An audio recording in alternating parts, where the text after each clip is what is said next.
ऐसा ज्याचा अनुभव विश्वदेव सत्यत्वे देवतया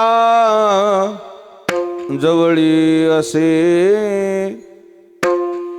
पापनाशे दर्शने काम क्रोधा नाही झाली भूती झाली समता देवतया जवळी वसे पापनासे दर्शने तुका म्हणे भेदा भेद गेला वाद खंडोनी देवतया जवळी वसे पापनासे दर्शने विठ्ठला विठ्ठला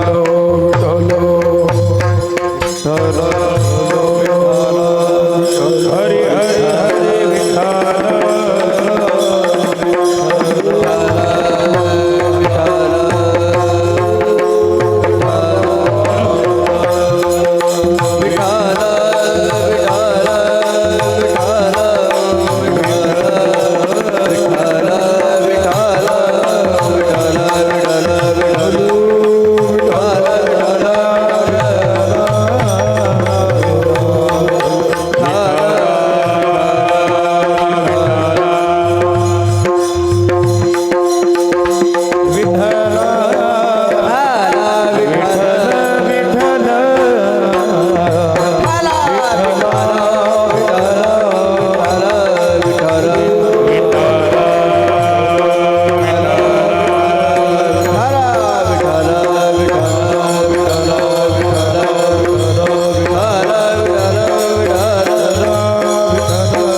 पांडुरंगा करू प्रथम नमन दुसरे चरण संतांची त्यांच्या कृपादाने कथेचा विस्तारू बाबाजी सद्गुरु दास तुका महान संत सुरदास महाराज महाकाली जगदंबा रायरेश्वरी देवी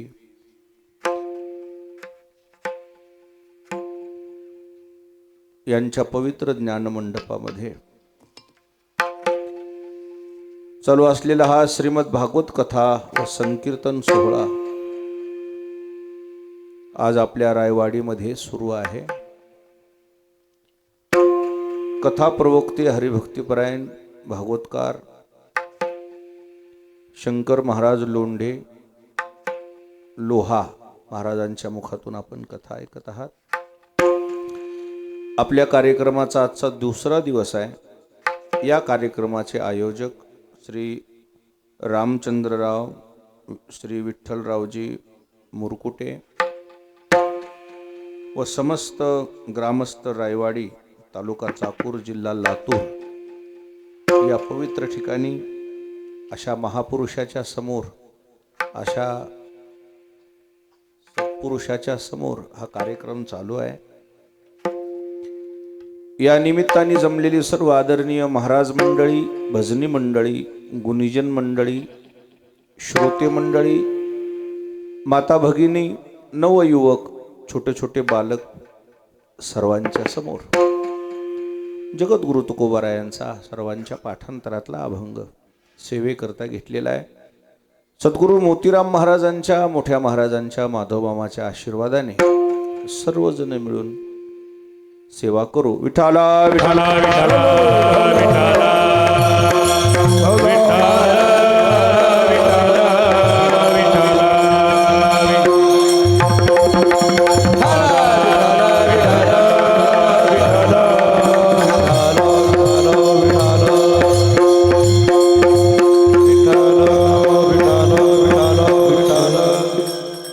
या कार्यक्रमासाठी माझ्याशी संपर्क करणारे आमचे सुशील भैया, सर्व ग्रामस्थ मंडळी, आपण सर्वजण या ठिकाणी उपस्थित झालेला आहात. सेवेकरता घेतलेल्या अभंगामध्ये पाप निवृत्तीचं साधन सांगितलेलं आहे महाराजांनी. मानवी जीवनामध्ये कळत नकळतपणे अज्ञानवशामध्ये पापकर्म होत असत.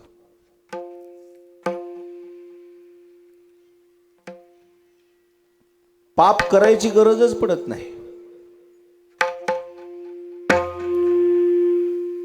करावं लागतंय त्याला पुण्य म्हणतात आणि होत असतंय त्याला पाप म्हणतात. आपण सगळे शेतकरी मंडळी आहात.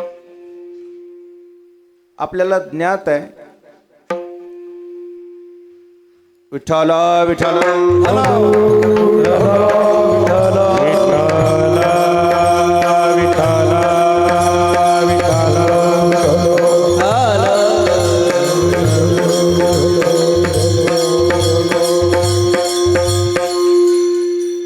आपण सगळे शेतकरी आहात.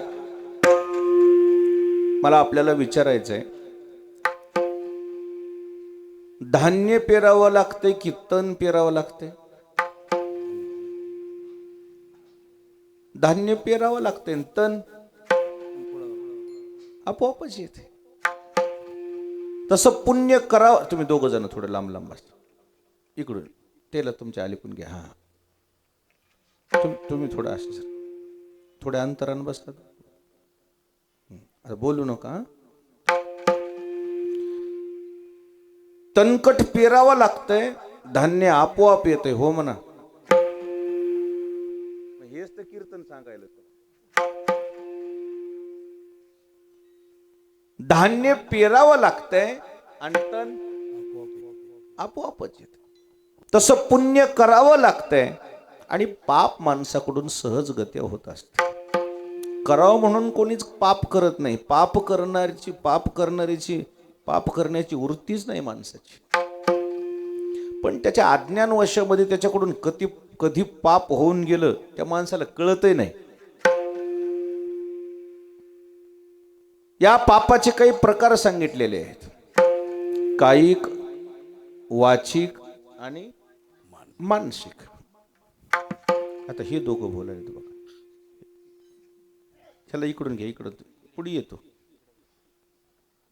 काय करा बापा आता. हा, माझ्याकडे बघा. बस आता जर तुम्ही बोलला मग तुम्हाला त्या लाईन मध्ये नेऊन ठेवतो बघा माग. मग त्या महिला मंडळ बरोबर करतात. तुम्हाला बोलायचं नाही. पहा इकडं पहा. काही शरीरानं पाप होत असतात, काही वाचेनं पाप होत असतात आणि काही मनानं पाप होत असतात. करावं म्हणून थोडंच माणूस पाप करते. आता तुम्ही सगळे कीर्तनाला आलात ना, हे पुण्यकर्म आहे की पाप कर्म आहे? हे पुण्यकर्म आहे. तुमच्या प्रवासादरम्यान तुमच्या वाहनाखाली एखादा उंदीर वारला, उंदीर मेला, पाप झाले की पुण्य झालं? पाप झालं. केलं का झालं? झालं ना ते. तुम्ही काही उंदर मारायला आलात का? कोणाचा जीव घ्यायला आलात का? पण त्याचा जीव गेला ना तुमच्या वाहनाखाली, मग एक पाप झालं ना. मग तुम्ही काय करायला आलात? पुण्य करिता होय पाप, करिता होय पाप, दूध पाजोली पोशिला साप, दूध पाजोली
करिता होय पाप, दूध पाजोनी पोशिला साप, करोनी अघोर तप, जप दुःख विकत घेतले.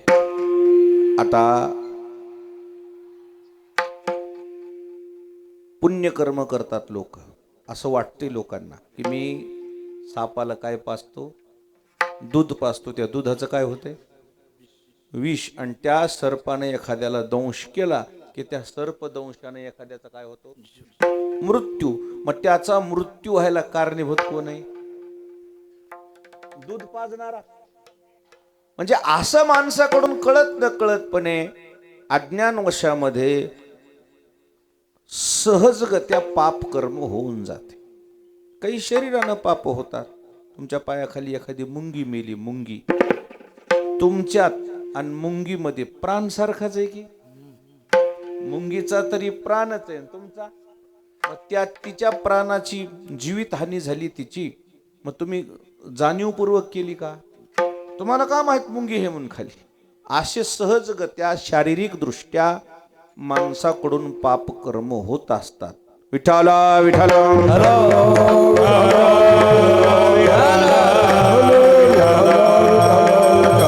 हो, त्याला कायिक पाप म्हणतात. कायानं पाप होतात. काही लोकांच्या वाचेनं पाप होतात, त्याला वाचिक पाप म्हणतात. काही काही माणसं बोलत बोलत तिड बोलतात, बोलत बोलत वाकड बोलतात, बोलत बोलत वर्मस्पर्शी बोलतात. त्याचे ज्ञानोबरायाने फार विस्तारपूर्वक इथं नमूद केलेले आहेत विषय. विरोधी वाद बळू, प्राणी ताप ढाळू, उपहाशी छळू वर्मस्पर्शी, आटुवे गोविंदानो, आशा शंका प्रतारणो, हे संन्याशिले अवगुणो जिये वाचा.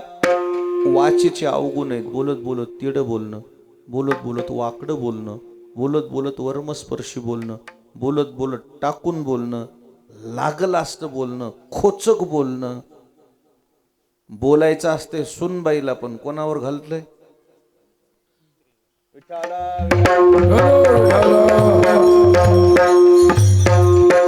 आता काय बघा, ह्या ज्या सासा आहेत ना, ह्यांनी समजून घ्यायला पाहिजे. सगळे दिवस सारखे, 4 दिवस सासूचे आणि 4 दिवस आता कोणाचे दिवस आहेत, खरं सांगा आता कोणाचे दिवस आले, सुनेचे दिवस आले. तर अगोदर कोणाचे होते, चलती कोणाची होती अगोदर, आता कोणाची चलती आहे. मग आता कव्हर तुमची राहील. तरी पण त्यांना वाटायचं नाही मी सासू आहे. हायस रे बाबा, पण आता काय, कालमान बदलला. दिवस सगळे सारखे. आता जेवढ्या सासा कीर्तनात बसल्या ना, त्यांनी समजूतदारपणाने वागावं. कसं वागावं, समजून घ्यावं. कालाय तस्मै नमः, कालाचा महिमा आहे, समजून घ्या. नाही म्हणे आम्ही वागलो की नाही सासूच्या हाताखाली, तुमचं वेगळं होतं. आता आता सूनच भेटना कोणाला, काय भेटेना. आणि आणलीच सूनबाई घरी तर समजायचं वर्ल्ड कप आणला. काय आणला, हो, इतकी मेहनत लागते त्या वर्ल्ड कप आणायला. सध्या चालू आहेत मॅचेस. फार अवघड झालंय विवाहाचं, लग्नाचं. परेशान आहेत सगळी माणसं. त्यामुळे तुम्हाला जेवढ्या सासा कीर्तनात बसल्यात त्यांना विनंती आहे, पहिला कालमान गेला. आता ह्या सासायला वाटते लवकर उठाव सुननं, नाही उठत ती पोरगी. ती लवकर उठत नाही त्याचं कारण काय, हिचं पोरग तरी कुठं लवकर उठते. तुला बोलायला कधी तोंड आहे की तुझा मुलगा 4लाच उठतो, मग बोल ना त्याला. तुझा मुलगा 9:30ला उठतो आणि तुला वाटते तुझ्या सुननं 5ला उठाव. कशाला कशाला उठायचं. आम्ही उठत नव्हतो का, तुमचे नशीब बरोबर नव्हते, तुमचे नशीब चांगले नव्हते. तुम्हाला दळण दळावं लागलं, तुम्हाला पाणी शेंदून आणावं लागलं, तुम्हाला सडा सारवण करावं लागलं, तुम्हाला काय करावं लागलं? जात्यावर दळून आणावं लागलं. तुमचं काय सांगावं, तुमचे हाल तुम्हालाच माहीत. आता ह्या सगळ्या पुढच्या पिढीला आहे का काहीतरी? हे सडा सारवं नाही का? नाही. दळण नाही का? पाणी शेण नाही का? काय आहे का? रवी चहाला दूध नाही हेलन काय रवी लावत्या? मग आता हे जे काम होते हे उजडायच्या अगोदरचे काम होते ना. मग आता हे काम नाहीत या पोरींना. बटन फिरवलं की पाणी आहे, बटन टाकलं की पीठ आहे. घरातच गिरण्या आल्या त्यांना, गिरणीवर सुद्धा जायची गरज नाही. राहायला रवी लावायचा, रवीच लावायचा तर मिक्सर आले, बटन फिरले की रवी लावायची 5 मिनिटात जिकडे तिकडे. मग ह्यांना कामच नाही तर हे उठत्याला कशाला? आता हिला का काकडा म्हणाय उठविता? कशाला उठते नाही पोरी? उठत नाहीत आजकालच्या पोरी. मग ह्या सगळ्या सासा जे आहेत ना बाहेर, तळमळ तळमळ तळमळ, अशा म्हणतात हे बरोबर आहे का? असं आहे का? तसं आहे का? बाई आता करावं काय? कालमान तसा आलाय, चालायचंच. काही समजून घेतायत सासा, पण काही काही सासा समजून घेत नाहीत. त्यांना माझी विनंती आहे, लेकराचा संसार लागू द्या. काय होऊ द्या? संसार लागू द्या लेकरायचा. जर यदा कदाचित तुम्ही तुमचंच जर चालवित असाल तर ती संसार लागायचा. आणि मग पुन्हा दुसरी मुलगी तुमच्या मुलाला भेटणं शक्य. समजून घ्या गोष्टी. कालाचा महिमा आहे. 4 दिवस सासूचे गेलेत, आता कोणाचे आलेत? पण ही बाई बाहेर तळमळ तळमळ. कवर झोपावं? हे काय झोपायची पद्धत आहे का? उगाच टमरेल पडलेलं, टमरेल भिताडाला हाणलं टनकन. ती बायको म्हणाली मध्ये नवऱ्याला, बघा तुमची माय ऐकूच नको म्हणला तू. ते पोरग काय म्हणाले? तू ऐकूच नको. इतक्यावर ती गप्प बसली नाही. दारात एक कुत्री झोपली होती. त्या कुत्रीला म्हणाली, कुत्री माय कवर झोपती. कोणाला म्हणली ती? आता आपल्या घरच्या लक्ष्मीला कुत्र म्हणावं का? हिला वाटलं कोणाला कळालं नाही, पण कोणाला जरी कळालं नसलं तुझ्या वाचेनं पाप झालं ना. विठाला विठाला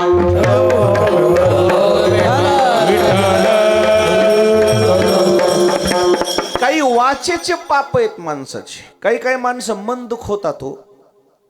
त्यांच्या बोलण्यामध्ये करारीपणा असतो. खरं सांगू तुम्हाला, तुमच्या जिभीनं तुमच्या वाचेनं एखाद्याला शिवीगाळ केली, एखाद्याचं मन दुखवलं, मनाला लागलं असं बोललं, तर आमचं म्हणणं काय माहितीये का? मारलेला वळ जिरतय, पण काय जिरत नाही? बोल जशाला तसाच राहतो. विठाला विठाला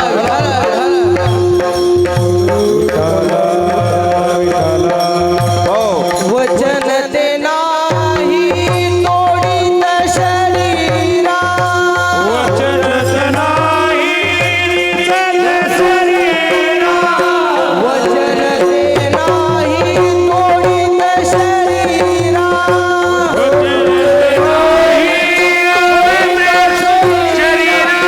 भेदते अंतरा वज्राईचे, भेदते अंतरा वज्राईचे,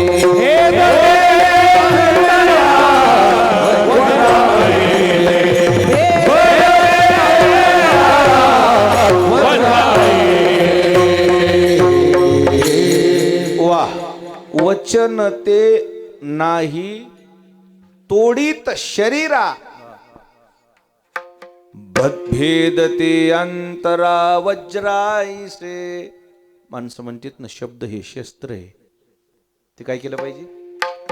जपून वापरलं पाहिजे. एकदा निघालेला भात्यातला बाण आणि एकदा निघालेला मुखातून गेलेला शब्द पुन्हा परत ये. एखादा वाकडा शब्द गेला ना, आता तर हे सोशल मीडियाचा जमाना आहे.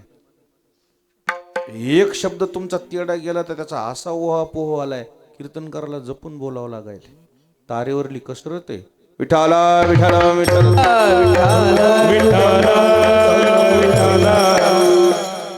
फार सोशल मीडियावर त्याचा ओहापोह व्हायलाय. मग त्याने आजपर्यंत काय केलं याच्याशी काही घेणदेण नाही लोकांना.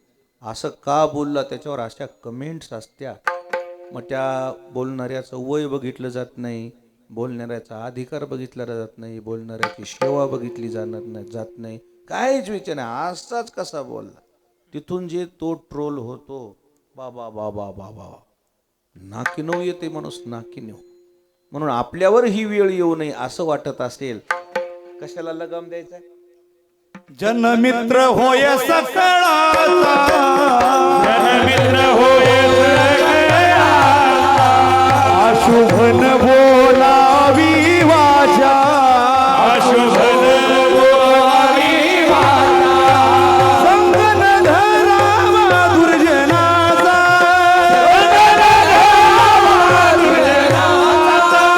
हरी संताचा सायास, हरी संताचा सायास, हरी संताचा सायास, हरी संताचा सायास. वा, जनमित्र होई सकळांचा, अशुभ न बोलावी वाचा, संग न धरावा दुर्जनाचा, करी संताचा सायास. वाचेच्या बाबतीमध्ये अशुभ न बोलावी, वाचेवर नियंत्रण पाहिजे माणसाचं, फार गरजेचं आहे. विठाला विठाला बरं, मागच्या माणसाला दिसत होता असं येत येते का? असं शिवा, तुम्ही दोघ जण असे दिसते राहिले तरी बाकीचे नाही म्हणे. दररोजच असंच राहू द्या. आता आज एक माणसं कमी आहेत थोडे काही गावात. आता शेवटवर एवढीच राहतात.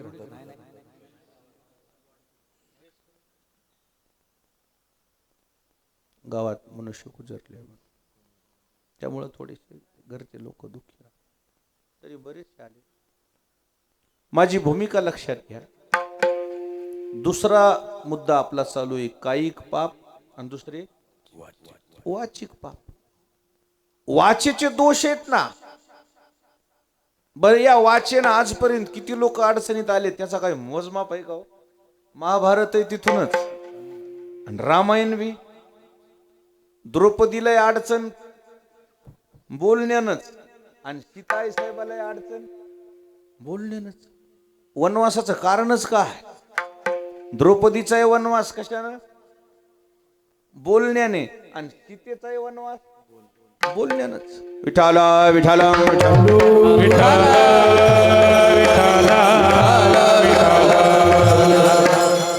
तुम्हाला हाराचं वज झालं तर काढून ठेवा बरं. मला माहित होतं म्हणून म्हणलं. ते काय एक म्हणजे ते म्हणता येत नाही आता, हे इतका चांगला घातलेला. पण ते हळूहळू फेटा फेटा फेटा. हा, राहू द्या. नका नका नकाच. हा, काय होतंय थोडं उन्हाळा दिवस. खाली ठेवा, खाली खाली ठेवा. आता बरं वाटेल का दादा? काय होतं? वजनदार आहे.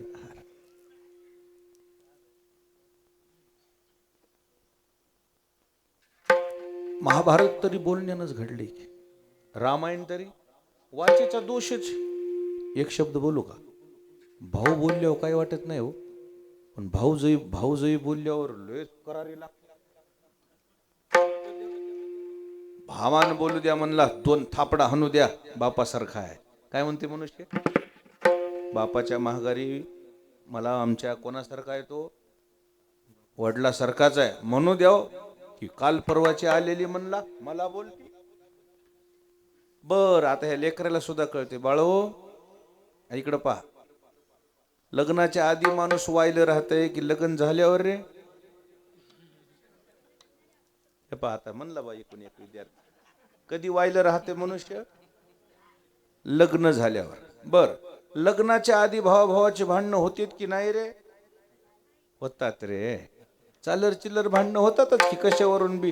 टरबूजच मला काऊन दिलं नाहीस, मह्याचा आधी काऊन जेवला असते, चप्पल तेच तू कसं घेतलंस, तुलाच कसा नवा ड्रेस आणला, आज होत नाही? काय वाटते का? बर, मग लग्न झाल्यावरच का जमत नाही मग? कारण भाऊ लग्नाच्या अगोदर स्वतःच्या बुद्धीनं वागते आणि लग्न झाल्यावर बायकोच्या बुद्धीनं वागल्यामुळं राग येते माणसाला. तिचा काय संबंध आहे म्हणलं, आमच्या भावाभावाचं कसंही चलन काही होईल. ती मधी बोलली की काय होते मग. कौरव पांडवाचं काय झालंय, कौरव पांडवात झालंय काय. पाची पांडव आणि कौरव तो सोबतच शिकलेत ना, एकाच गुरुकडे शिकलेले येते, सख्य चुलत भाऊ आहेत. विठाला विठाला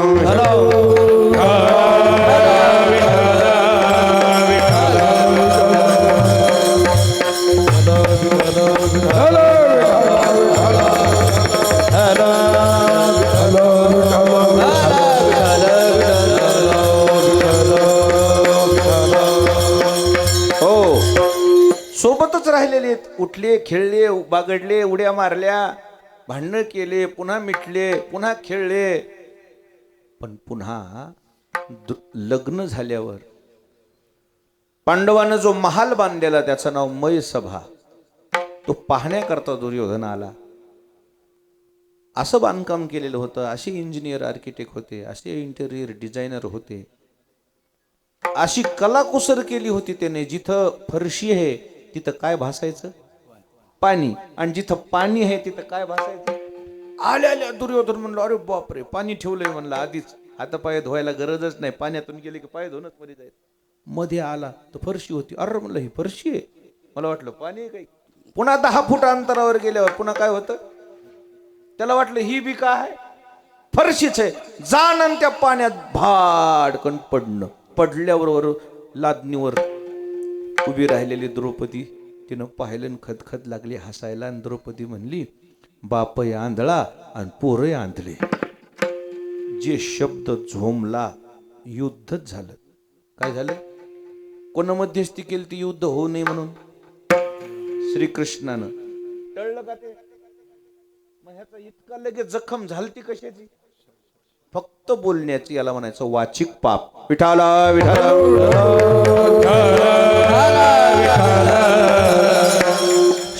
सीताई साहेबाचं कडून तरी काय घडले, हेच घडले की लक्ष्मणाला बोलल्या आणि त्या बोलण्याचा परिणाम काय झाला, रावणाच्या लंकेत जाऊन बसावं लागलं 6 महिने. आणि तिथं रडू रडू रडू रडू रडू मग त्रिजटेच्या खांद्यावर डोकं ठेवून काय म्हणू लागल्या, काय आचरण केले म्या होते, काय दुष्कर्म केले तीर्थव्रत कवनाचे भंगीले,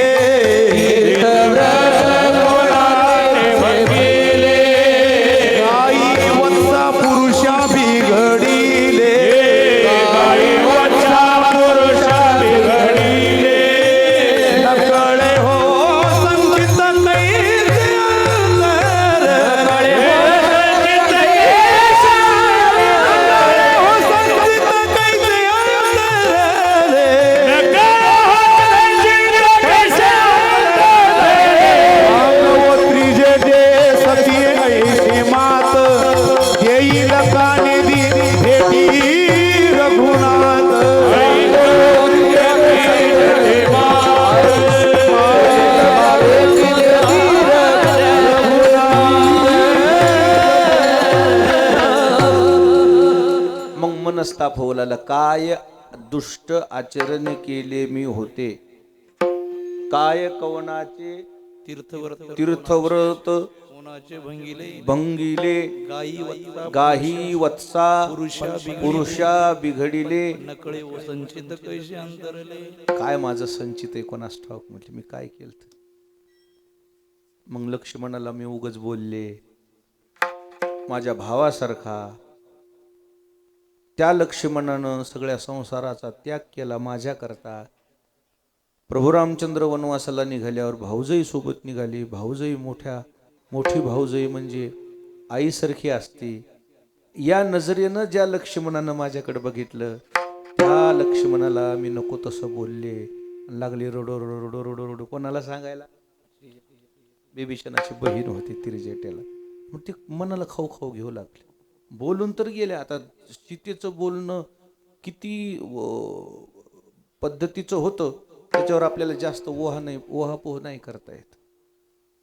पण सीताई साहेबाकडून बोलणं असं अपेक्षित नव्हतं, पण गेला शब्द तर काय करावा. कसा शब्द गेला?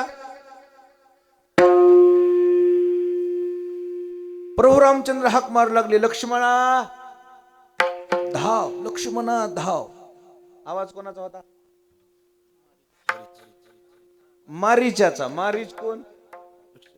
रावणाचा मामा. हे त्यानं काय केले? सोंग घेतले, हरणाचं रूप घेतले आणि ते हाक मारले, लक्ष्मणा धाव. आवाज कोणासारखा काढला? प्रभू रामचंद्रासारखा. सीताई साहेब म्हणल्या, लक्ष्मण. म्हणले, जी. प्रभूचा आवाज आहे.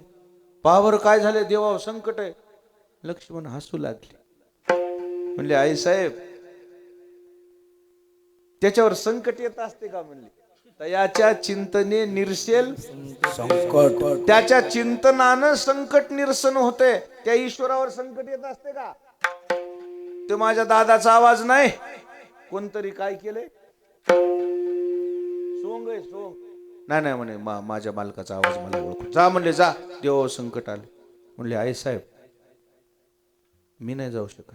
मला माझ्या दादानं सांगितले, काही झालं तरी इथून हलायचं नाही. आणि मग सीताई साहेब म्हणले, आता समजलं. म्हणले, तुझ्या पोटात पाप आलंय. आता मी खाली येऊन बोलणार नाही. तुम्हाला समजलं सगळं? मी खाली येऊन बोलणार नाही. कळलं? म्हणले, आम्हाला. तुम्हाला वाटायले रामाचं तिकडे काय व्हावं, काही बरं वाईट व्हावं, आता पुढचं कशाला? महाराज असं खाली येऊन सीताई साहेब बोलल्यावर लय लागलं लक्ष्मणाला. आई साहेब, असं बोलू नका म्हणले. संसाराची राख रांगोळी झाली म्हणलं, मी माझी केली मी तुमच्या करता. माझी बायको ओवाळायला आलती, औक्षहन करायला आलती. मी वनवासाला चाललोय म्हणून मी तिच्याकडे फिरून बघितलं नाही. हो, बायाची जात म्हणले कान भरती म्हणून मी पाहिलं नाही तिच्याकडे. इतकी राख रांगोळी करून मी तुमच्या सोबत आलोय. तुमचं आजपर्यंत मी फक्त नख बघितलेले, मी तुमच्या मुखाकडे सुद्धा बघितलं नाही. हो, इतका मी नेक असून, इतक्या चांगल्या बापाच्या पोटी जन्माला आलेला असून माझ्यावर असा आक्षेप करू नका. हो, आक्षेप घेऊ नका. विठाला विठाला.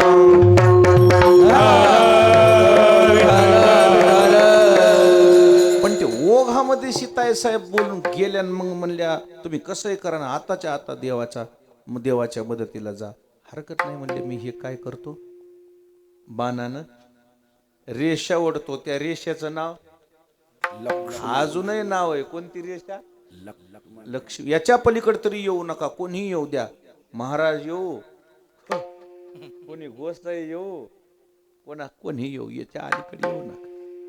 आता ते सगळं रामायण कशाला सांगू मी, तुम्हाला सगळ्याला ज्ञात आहे. महाराज आल्या सीताई साहेब रावणाला वाढायला, आणि मग ती उचलून घेऊन गेली. हे 12 भानगडी मी आता तुम्हाला सगळं सांगत बसणार नाही. मध्यंतरी काय झालं, मध्ये कोण कोण भेटलं, काय झालं हे सांगायला मला वेळ नाही. पण मला एकच सांगायचं, नुकसान करण्याला कारणीभूत कोण आहे? नुकसान होण्याला सीताई साहेबाचं नुकसान कोणी केलं? स्वतःच्याच वाचेतून काय निघून गेलं? बोल निघून गेला, आणि तिथून दोष घडला, आणि त्याचा परिणाम 6 महिने वनवास झाला. 6 महिने देवापासून दूर राहावं लागलं, आणि म्हणून हे वाचिक पाप आहे. विठाला विठाला.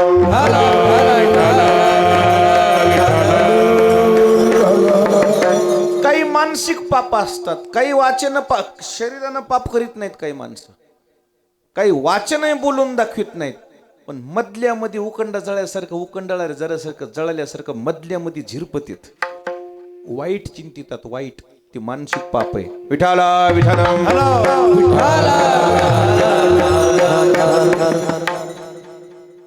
कांद्याच्या पातीसारखा हिरवा गार गहू आला. कसा गहू आलाय? किती ठुशी केवढी पडली? ठुशी इकडे काय म्हणतात, ओंबी. किती पडली? ईदभर. आणि तुमच्या नजरेला ती गहू पडल्यावर तुमच्या मनातल्या मनात विचार कसा आला? लय बरं झालं. वाह, कसा विचार आला? लय बरं झालं, लय नंबर 1 म्हणले बरं झालं, असा विचार येत.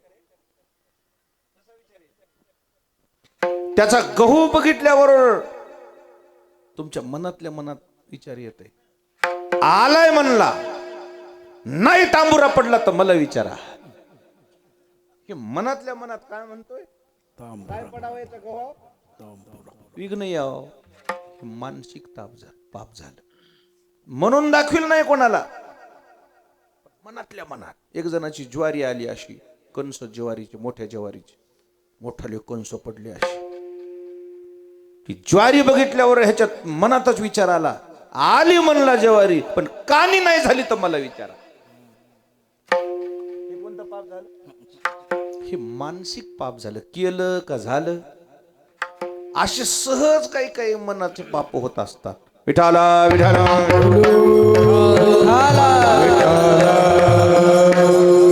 मोठ्या मोठ्या लोकांचे होतात. आपली काय कथा आहे. द्रौपदीनं सुरुवातीला कर्ण बघितला. कर्ण पाची पांडवाचा कोण आहे? भाऊच. ती कर्ण आता भाऊ भाऊ सारखीच दिसतील किंवा पाची पांडवासारखाच लागला दिसायला, शूरवीर. द्रौपदी दर्शनाला देवाच्या गेलेली, दास्या होत्या सोबत 10-15. चलता चलता बघितलं, म्हणली हे कोण आहे? त्या दास्या म्हणल्या चला उग. पुन्हा सांगतो घरी गेल्या. नाही म्हणल्या इथंच सांगा. राणी होती कडे, राणीच्या पुढे दासीला जाता येत. आता सांगा मला हे कोण आहे? लय फार मोठी कहाणी आहे म्हणली ती. नाही नाही म्हणलं संक्षिप्त मध्ये सांगा ना, 2 शब्दात. आता काय बोलावं म्हणली माय, हे तुमच्या मालकाचे कोण आहे? थोरले भाऊच आहेत म्हणले. असं मग हे वाईल का राहतात? बापा म्हणली ते विचारू नका. वेगळे का राहतात? आता ती फार मोठी कहाणी आहे, असू द्या म्हणले, जाऊ द्या. आणि मग द्रौपदीच्या मनात आलं, हे जर मिळून मिसळून राहिले असते तर मला 5 ऐवजी आलं का? म्हणून दाखवलं का मनातच आलं. हे झालं मानसिक पाप. आणि मग काय झालं? पांडव निजधामाला निघाले. पांडव निजधामाला निघाल्यावर एक एक एक एक खानाखोना कलियुगाच्या सुरू झालते. आता ते भागवतात सांगते शंकर महाराज. मला येत नाही ते सांग. मला रामायण बी सांगता येत नाही, भागवत बी सांगता येत, वाचवायला येत. आणि मग त्या जांभळीच्या झाडाचं जांभळ पडलेलं, भगवान श्रीकृष्णानं ते सगळ्यांची तपासणी केली, कोण पुण्यवान आहे, कोण असा आहे, काय नाही. बघा म्हणले, पुण्य खर्च करा, हे जांभळीच्या झाडाला चिटकत आहे जांभळ. अर्जुन म्हणला, मी जर पुण्यात्मा असेल, पुण्यशील असेल, जीवनामध्ये काही माझ्या पोटात कधी पाप आलं नसेल, माझ्या मनात कधी पाप आलं नसेल, तर जांभळ वर येते. म्हणजे आलं 2 फूट. अर्जुन पास. भीम म्हणला, मी बी नेक इमानदारीनं वागलेला, कोणाच्या कच्या धाग्यात नाही, कोणाचा कोणी वाईट केलेलं नाही, जे असेल ते नियमानं चाललेला मी, माझं बी कर्म, माझ्या मनात कधी पाप आलं नसेल तर येईल जांभळ. आलं पुन्हा 2 फूट वर. अर्जुनाचं झालं, भीमाचं झालं, नकुल झाला, सहदेव झाला. कोण राहिलं? धर्मराजानं सांगितलं, धर्मराजाच्या योगानं वरी आलं. आता 2च फूट राहिलं जांभळात झाड. आणि कशात अंतर? त्या जांभळात किती फूट? चला म्हणले द्रौपदी, चला करा पुण्य खर्च. द्रौपदी म्हणली, मी जरी नेक इमानदारीनं राहिलेली असेल, मी जर खरी पुण्यात्मा असेल, मी जर जीवनामध्ये कधी पाप कर्म केलं नसेल, माझ्या मनात कधी परपुरुष आला नसेल नवरा सोडून, तर ते चिटकन म्हणली जांभळ. चिटकायची तर गेलो सोडून, काय झालं? खाली पडलं की जे द्रौपदी लागली रडायला, कृष्णा मी मध्ये, माझ्या मनात काही पाप नाही. असं नाही म्हणले, कसं आहे, तपासावं लागन. वही काढली, वही. मी एवढी चांगली वागून हे काय उपयोग आहे? म्हणली, मला खरेच खरं कर, चल मला दाखव मी कुठं चुकले. कोण म्हणाले? द्रौपदी, माझी चूक दाखव, म्हणजे मी पुन्हा जीवनात तर चुकणार नाही. मग भगवान श्रीकृष्ण म्हणले, द्रौपदी, तुझ्याकडून काही पाप कर्म झालं नाही, तू बाटलेली नाहीस. तुझं शरीर बाटलेलं नाही, पण तुझं मन बाटले. कुठं बाटले म्हणजे चल सांग. आणि मग द्रौपदीला भगवान श्रीकृष्ण म्हणले, द्रौपदी, सुरुवातीला कर्ण बघितलं त्यावेळेस तू काय म्हणली होतीस? सुरुवातीला कर्णाला पाहिलं तेव्हा काय म्हणली होतीस? माझे 5 पती आहेत, पण हे 6वे बी ते थोरले बंधूच आहेत. हे जर मिळून मिसळून राहिले असते तर मला 5 आहे. हो माय म्हणली. नुसतं मग मनात ते झालं मानसिक पाप. विठाला विठाला.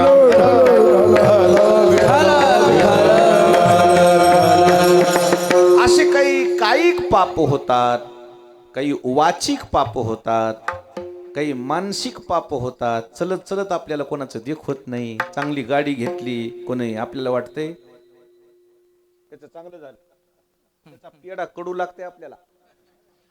काय होतंय, फायनान्सवर घेतली असं म्हणला. बघा तुम्ही नाही ओढून नेलं तर मला विचारा, या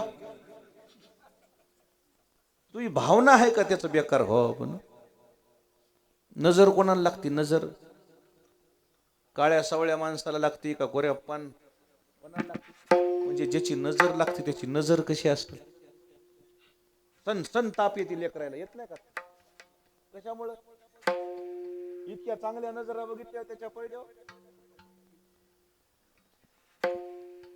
लोकांचे लेकर सुद्धा लोकांना देखवत नाही, मनात खुपतात. अशी मानसिक पाप होत असतात.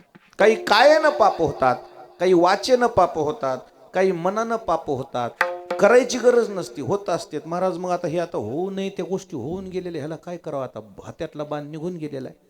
महाराज आमच्या बी जीवनामध्ये असं काही चढ उतार आले असतील, आमच्याही जीवनामध्ये काही चुका घडल्या असतील, ह्याला काही प्रायश्चित्त आहे का. भरपूर प्रायश्चित्त आहेत. या पाप कर्म याच्यामध्ये काय आहे, प्रायश्चित्त घेतले की ते पाप काय होते. महाराज कशानं पाप कर्म धुवून जाते, त्याला मार्ग आहे. हिमवंतू दोष खाये परी जीवित्वाची हानी होय. काय काय रे पुढचं काय का तिथूनच सुरुवात.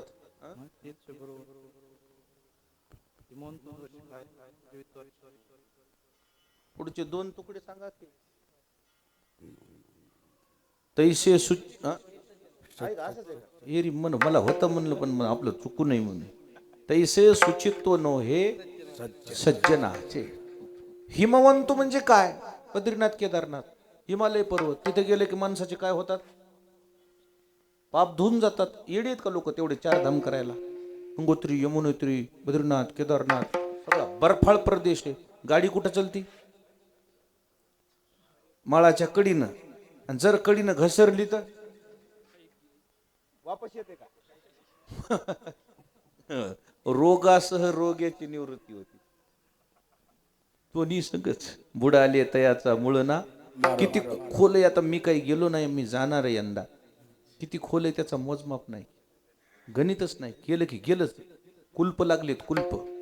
काही काही घराला काय लागले, कुल्पच लागलेत. दोष निवृत्ती करण्याकरता गेले आणि तेच गेले. दोष निवृत्ती होईल हो, पण जर काय करता काय झालं, बरफ ढसळला, अमुक तमुक गाडी गेली, आहे का नाही. म्हणून दोष निवृत्तीचं ती एक ठिकाण आहे, पण धोका आहे. काय व्हायचा, मरायचा. दुसरं एक ठिकाण आहे, मोक्ष देवोनी उदार काशी होय कीर परी वेंचने लागे शरीर ती गावे. दोष निवृत्ती करता मग अलीकडे एक ठिकाण आहे खाली, काशी. काशीला गेलं की दोष निवृत्ती होते, पण कधी जितेपणी का मेल्यावर. मरण मुक्ती वारा नक्की. मरण मुक्ती वाराणसी. मरण मुक्ती वाराणसी. मरण मुक्ती वाराणसी.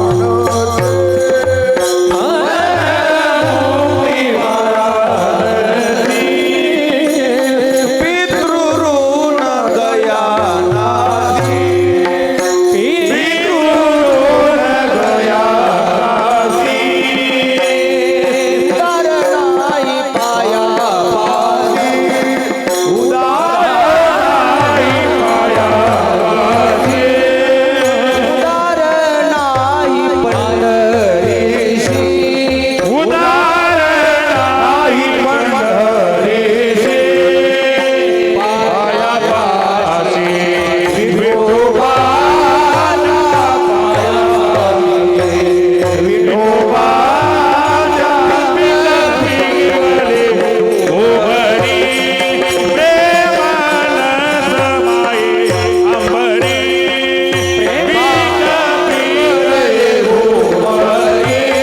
प्रेम न जाहे अंबरी.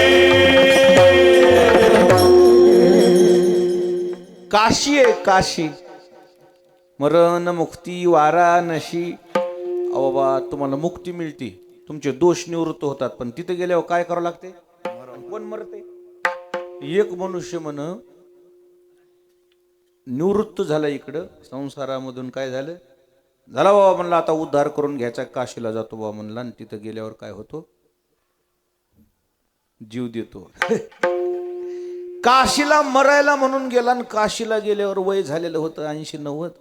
काशीला गेला, आणि काशीला गेल्यावर तिथलं पाणी त्याला मानलं. काय झालं? पाणी मानलं. सप्ते, गुलाबजाम म्हणू नका, बासुंदी म्हणू नका, मम्मम खीर, जे बम झालं, मराय झालेलं तिथं झालं. काय झालं?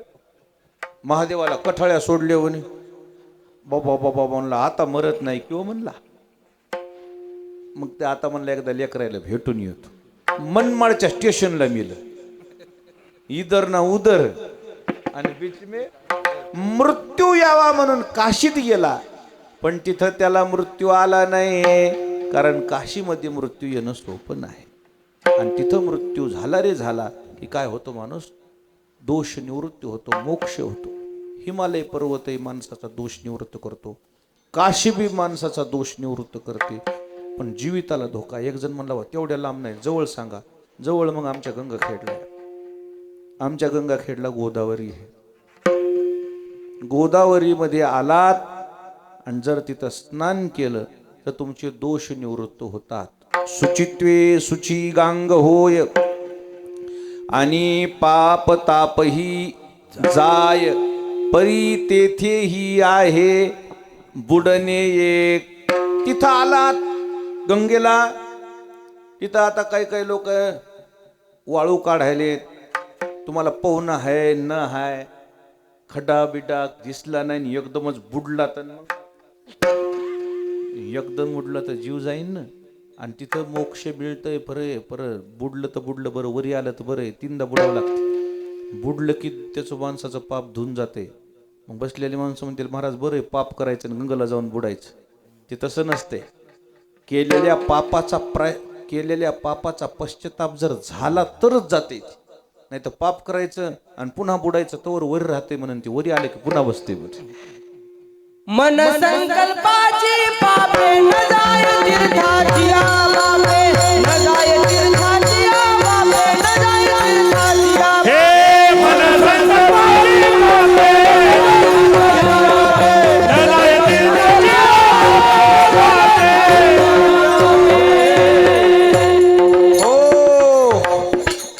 मनसंकल्पाची पापे न जाय. काही असे पाप आहेत, तीर्थही त्याला काही करीत नाही. काही पाप आहेत ना, काही वज्रले पाप आहेत, खतीले पाप आहेत. ते पाप कसे होऊन बसलेत? असे दगडच त्याचे काय होऊन बसले? ते तीर्थाला ते तग धरीत नाही, तीर्थ काय करीत नाही त्याला. महाराज मग असे माणसाचे पाप झालेले हे धुवून जायचं काय आम्हाला काही ठाव ठिकाण आहे की नाही? आणि मग महाराज म्हणले, घाबरू नका, तुम्हाला एक ठिकाण सांगतो. कोणचं ठिकाण सांगितलं? दुसऱ्या चरणामध्ये.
तया जवळी वसे पाप नासे दर्शने. तुमचं पाप धुवून जायचं ठिकाण आहे.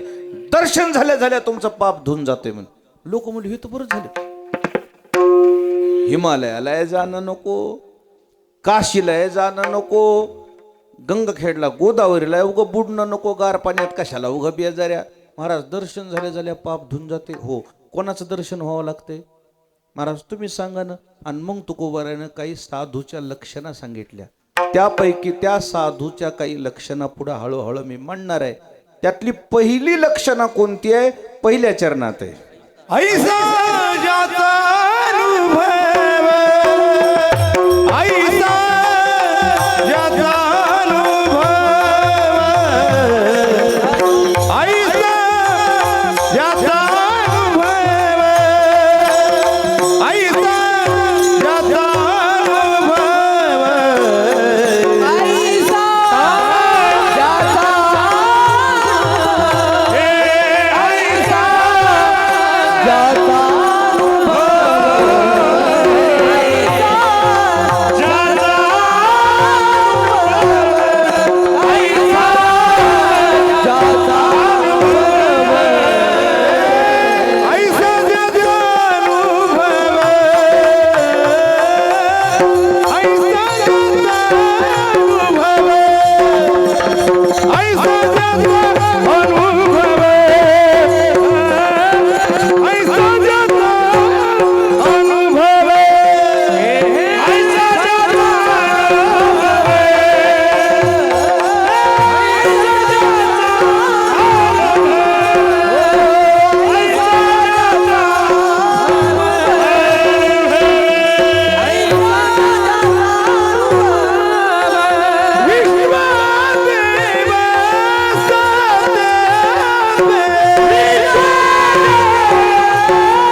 ऐसा ज्याचा अनुभव विश्वदेव सत्यत्वे. कोणाचं दर्शन घेता सांगा महाराज.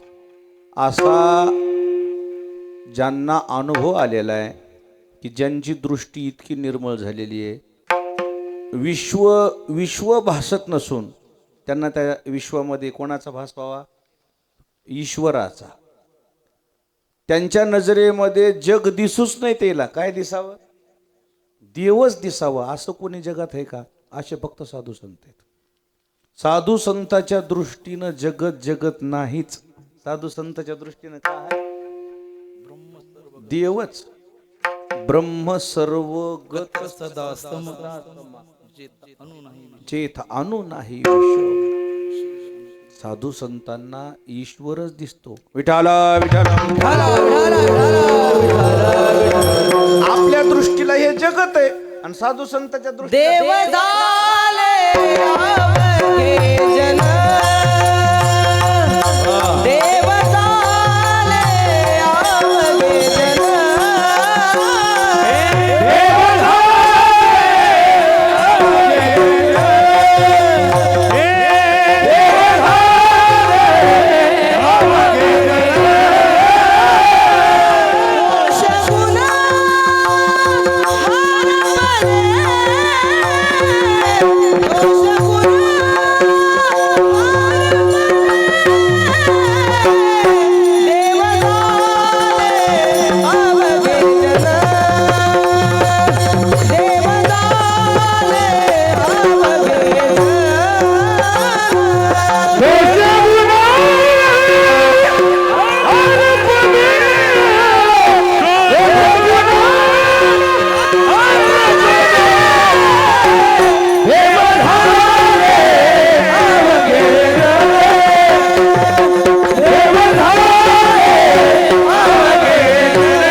देवाच्या दृष्टीला जगत जगत नाहीच, देव झाले अवघे जन, दोष गुण हरपले, त्याचे दोष मावळतात. ज्ञानोबारायाची भाषा आहे. माझी या विस्तारले पणाचे निनावे, जगची नोहे अघवे, जैसे दूध मुराले स्वभावे, तरी तेची दही. ज्ञानेश्वर महाराजांनी जगताची व्याख्या केली. आता तुम्ही सगळे जाणकार मंडळी आहात. सायंकाळच्या वेळेला दूध विरजू घातलं, इकडं काय म्हणतात विरजन. सकाळी काय होते त्याचं दही होते. आणि दह्याची रवी लावली की काय मिळतंय मग? दह्याची अंगी निघे ताक आणि ताक एक मिळतंय, दुसरं लोणी एक मिळतंय. बर, ते लोणी जर मग पातेल्यामध्ये गॅसवर ठेवलं की त्याचं काय होतंय?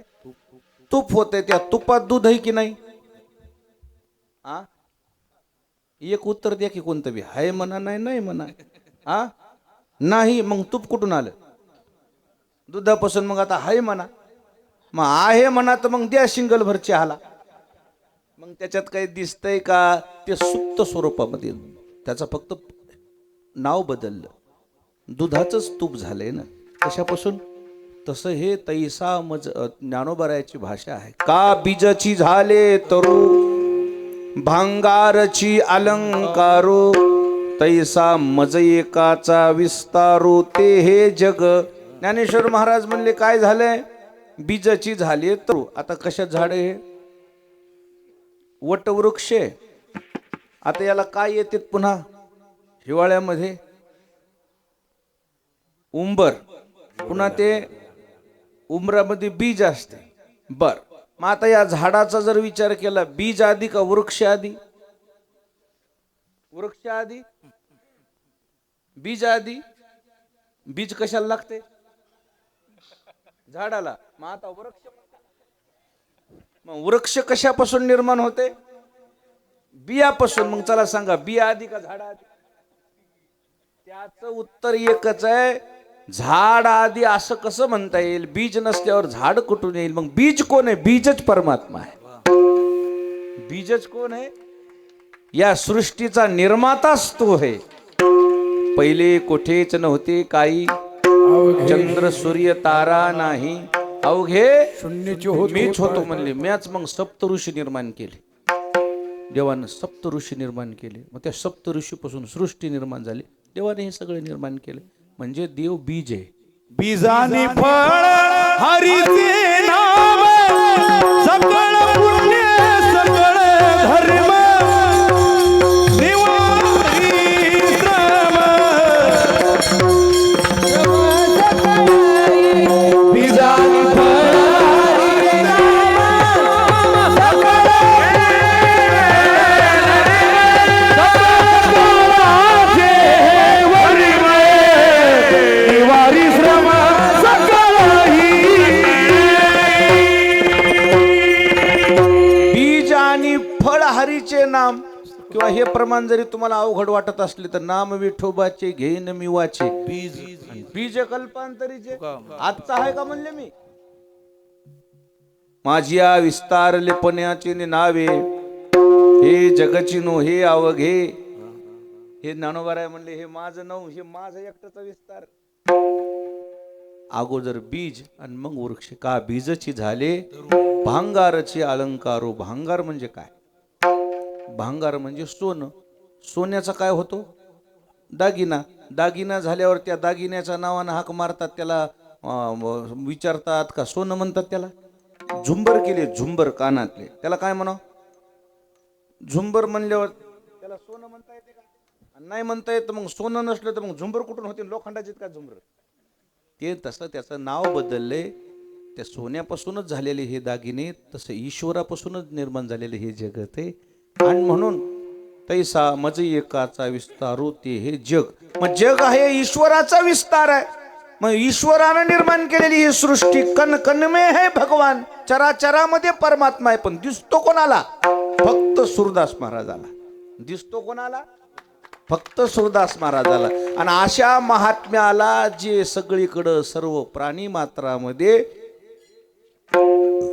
ईश्वराचं दर्शन घडलेलं आहे, अशा महात्म्याच्या जाऊन पाया पडले. ऐसा ज्याचा अनुभव कसा आहे? विश्वदेव सत्यत्वे. त्याच्या नजरेमध्ये विश्व नाहीच, देवच आहे म्हणले सगळे. अवघा देव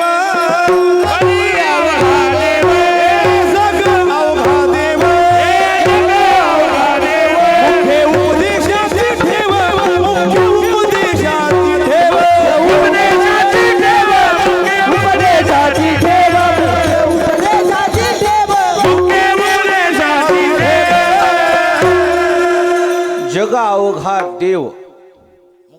मुख्य उपदेश. तुम्हाला परळी किती लांब आहे? परळी वैद्यनाथ 60-65 ज्योतिर्लिंग आहे. पोलीस स्टेशन माहिती आहे का तुम्हाला? परळीचं पोलीस स्टेशनच्या पलीकडून कोणाचं मंदिर आहे? जगमित्र नागा मंदिर जे आहे, त्या जगमित्र नागा महाराजांनी राजाच्या लेकराचं लग्न होतं म्हणून घोडा आणला होता का बसायला? वाघ वाघ वाघ वाघ तुम्ही आणता का जाऊन? अहो, आमच्या इकडे बिबट्या आलाय म्हणून चर्चा झाली तर दिवसा माणसं बाहेर निघाल. काय आलाय म्हणून? बिबट्या. बिबट्या म्हणजे वाघ नाही, वाघासारखं मांजरच म्हणा की थोडक्यात. वाघासारखंच होईल ते माणसाला. म्हणून आता मी विचारलं मधुबुवाला, आम्हाला इंट्रोलला उभा करायची होती गडी. म्हणलं मधुबुवा इकडे बिबट्या आहे का? अंकुश महाराजाला इकडे. ते म्हणले आमच्या इकडे बिबटे नाही. मग उतरलो तर आम्ही कल्ल्यावर, नाही तर आम्ही उतरणार गावाजवळ जाऊन उतरायलो. नको बुवा म्हण. पण जगमित्र नागा महाराजाने काय आणला होता? वाघ. वाघ दिसला त्याला का वाघात देव दिसला? देव दिसला. व्याघ्र रूपे असे माझा नारायण, हे तुम्ही घेऊन हाताची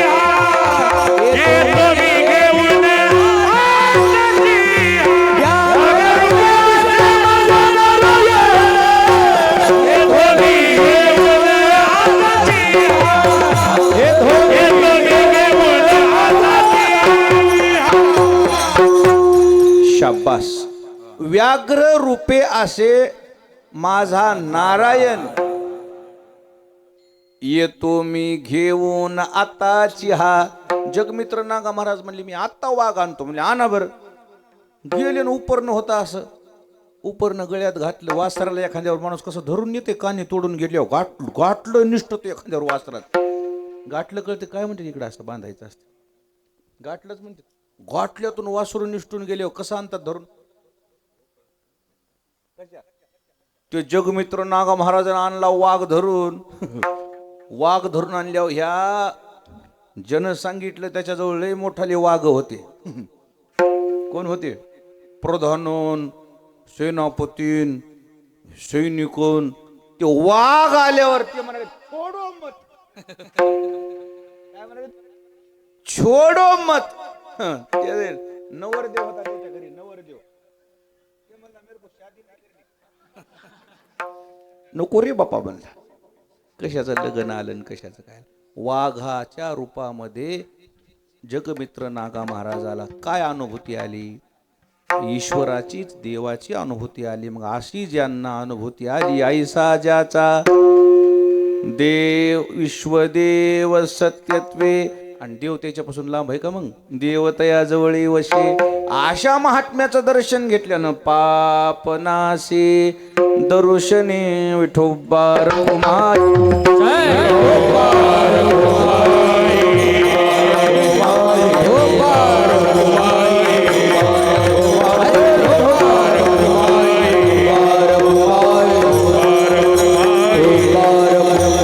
अशा महात्म्याचं जर दर्शन झालं तर आपले दोष निवृत्त झाल्याशिवाय राहत. पण कोण्या महात्म्याचं दर्शन घेणं गरजेचं आहे? काम क्रोधा नाही चाली भूती झाली समता, मग विकारावर मात केली, नजर निर्मळ झाली, सगळे सारखेच दिसू लागले. जातीवाद नाही, भेदभाव नाही, कोणताच नाही, वादच नाही. भूती झाली, मुंगी आणि राव आम्हा सगळे सारखेच लागले दिसायला. अशा महात्म्याचं दर्शन घ्यावं. एवढ्या महाराज थांबले नाही. मग त्यांचं अजून काय त्यांची काय दुरुस्ती असावी शेवटच्या चरणात. तुका म्हणे भेदा भेद, तुका म्हणे भेदा भेद,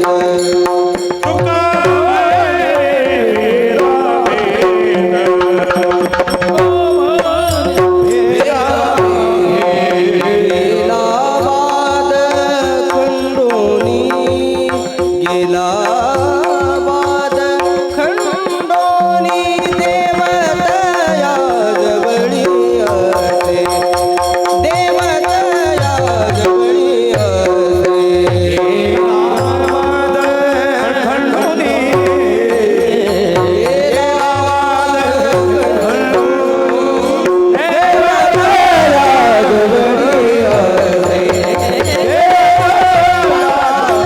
जवळी असे, तुका म्हणे भेदा भेद, गेला वाद. मग त्यांच्यामध्ये कोणताच वाद नाही, भेदच नाही, तर सगळे आपलेच दिसायला लागले. परकेपणा शिल्लकच राहत नाही त्याच्यात. अशा महात्म्याचं दर्शन घ्या. आपलेच सगळे दिसायला लागले म्हणजे कसे. पैठणच्या नाथ महाराजाचे एक उदाहरण तुमच्या डोळ्यासमोर ठेवतो. षष्टी झाली आता, परवा दिवशी नाथ महाराज स्नानाला निघाले. बाळू म्हणलं जरासं 10 मिनिटं वाढवा. बरं म्हणलं बाप्पा, मी आज रजाच घेणार होतो, माझ्या पायाला हे झालं तर पाय मुडपलता, पण म्हणलं बाप्पा रजा कशी घ्यावं.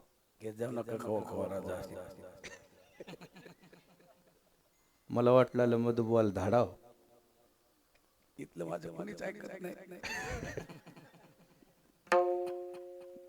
पण म्हणलं जाऊन येऊ, घंटाभर करू काय ते. पण मी बरोबर 8:45ला आलो. बरं नाही होय मिलिटरी मी 8:45ला माझ्या वेळेत आलो. मंडपात मी एकटाच होतो. आता आली मागून. नाथ महाराज स्नानाला निघालेले. दुपारची वेळ, चैत्र महिन्यातलं ऊन पडलेलं. एक माय माऊली कोणाची बहुजनाची स्नानाला कपडे धुण्याकरता धुणं धुवायला निघालेली. तिचं छोटंसं बाळ 4-5 वर्षाचं लेकरू. आई धुणं धुवायला गेले म्हणून माग माग माग माग लागलं चालायला. वाळवंटात आलं ते, वाळवंटात वाळवंट तापलेलं, त्याच्या पायाच्या लाह्या लाह्या झाल्या. लाई लाई जीव झाला. आक्रोश त्याचा लागला आरडायला. आई पुढं निघून गेलेली गंगेला, मध्ये कोणीच नाही. नाथ महाराजाच्या कानावर त्याचा आवाज पडला. कोण रडायले म्हणून पाहिलं तर ते लेकरू बघितलं आणि त्याचाच. जाऊन नाथ महाराजांनी घेतलं उचलून. त्याचे हातपाय लागले भाजायला.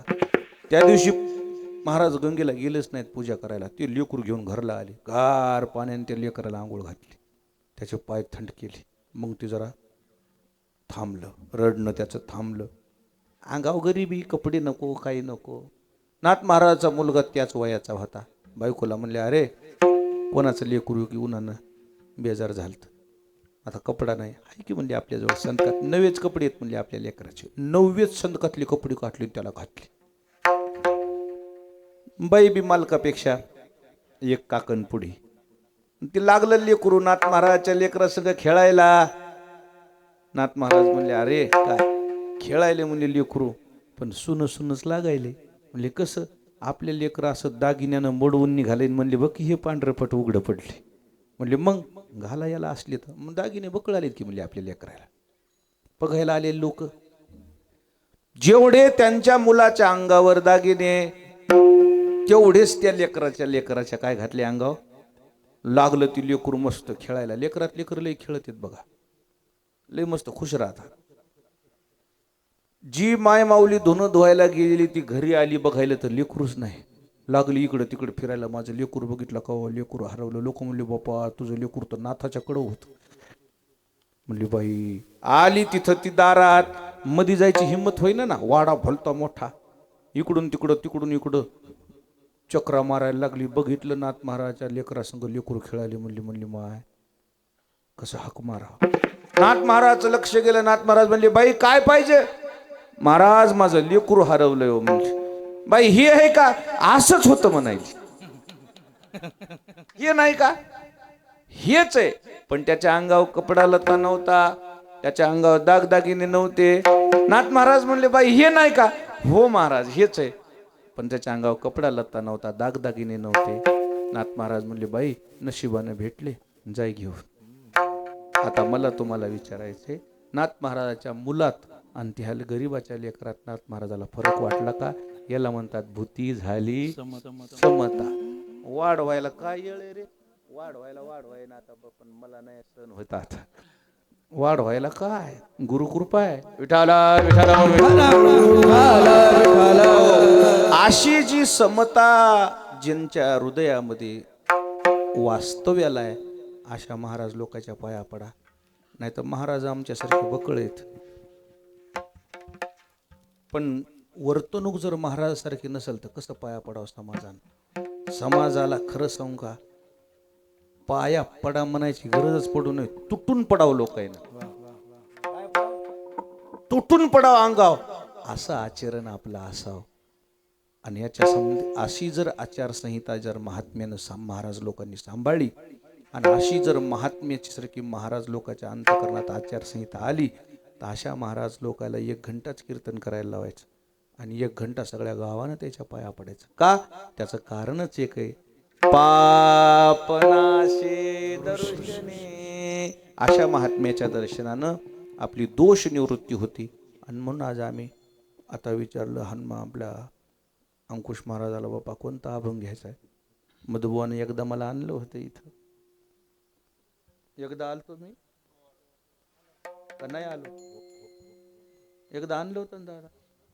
एकदा आलतो मी. आता हे सगळी मंडळी सुशील भाई आहे, फोन आले की म्हणलं बाबा आता काय हरकत नाही. आता याचे आमचे संपर्क असतात, यावंच लागते. पण 9 ते 11 कीर्तने मी 8 ते 10 समजूनच आलो. डोंगरात 9 ते 11चे. पण सगळ्या डोंगरातल्या मंडळीला विनंती, थोडा टायमिंग कमी करा, 8 ते 10 करा. काय 9 ते 11 आणि 11च्या पुढे आरती. ह्या गुणीजनानं किती वाजता घरला जायचे. हेचा जीव आहे का नाही. तुम्हाला वर्षभर एकदाच 8 दिवस आहे, ह्याला रोजच येईल.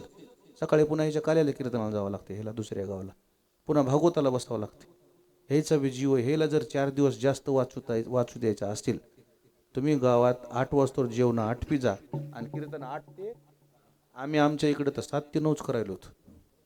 काय करायला 7 ते 9 करणार आहेत. आता 8 ते 10 का करायचं. हेच आरोग्य महत्वाचं. हे ह्याला गड्डा खाऊ घाललात पण ह्याला पचच ना. काय होय ना, यांचं आरोग्य चांगलं राहावं. आता एवढी गोड चाल म्हणली आहे ना, हिचं आरोग्य तर चांगलं राहावं लागेल. आरोग्य नसल्यावर काय चाली म्हणतील, काय समाजाचं काम करतील, काय धर्माच्या कामी येतील. म्हणून जरा पुढच्या वर्षी जे बी गावातले कार्यकर्ते हे त्याला विनंती आहे की वेळ किती काढा. आणि 8 वाजता काम आटपत नाही. आणि मग काऊन आळसायचं. आळसल्यावर कीर्तन ऐका वाटते. जांभळ्या मग त्या महाराजाच्या पुढे जांभळ्या. ती महाराज म्हणले बापा घरला जाय रे. असं नसते. मस्त 8 ते 10 कार्यक्रम करत जा. पुन्हा एकदा तुम्हाला सर्वांना म्हणा,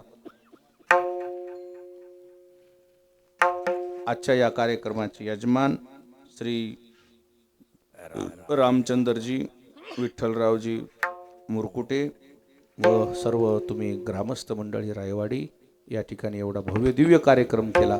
आपण सर्वांना मनापासून धन्यवाद देऊ आणि थांबू. ज्ञानेश्वर माऊली